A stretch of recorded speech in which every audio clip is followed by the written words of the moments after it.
परंतु मी माझ्या शिष्यांना काय आदर्श ठेवू? आपले गुरु स्त्री राज्यात एका स्त्री सोबत राहत आहेत। हे सत्य पचवणे त्यांना अवघड जाईल। परंतु तुझ्यामुळे संपूर्ण स्त्री राज्याचा उद्धार होईल आणि मैनावतीला मोक्षापर्यंत घेऊन जाण्यात तूच सहाय्यभूत होशील।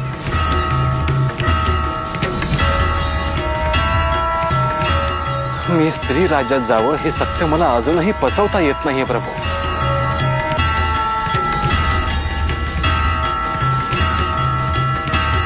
तू तुझ्यातल्या शिवत्वाला जाग ठेवावंस आणि तिच्यातल्या शक्तीला सामोरं जावंस असं मला वाटतं।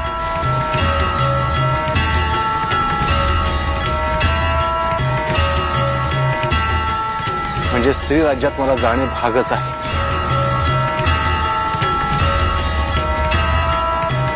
निर्णय तुला घ्यायचा आहे।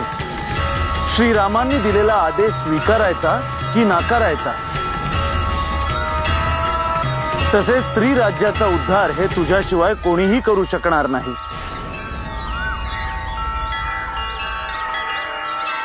त्या राज्यात प्रवेश करायचा की नाकारायचा हे तुला ठरवायचे आहे। मी केवळ तुला दिशा दाखवू शकतो।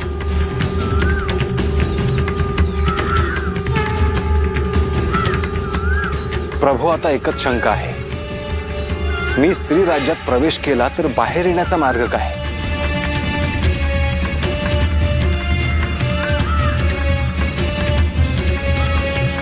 कार्य पूर्ण झाले की तुलाच बाहेर पडायचे आहे। आणि मी बाहेर पडू शकलो नाही तर?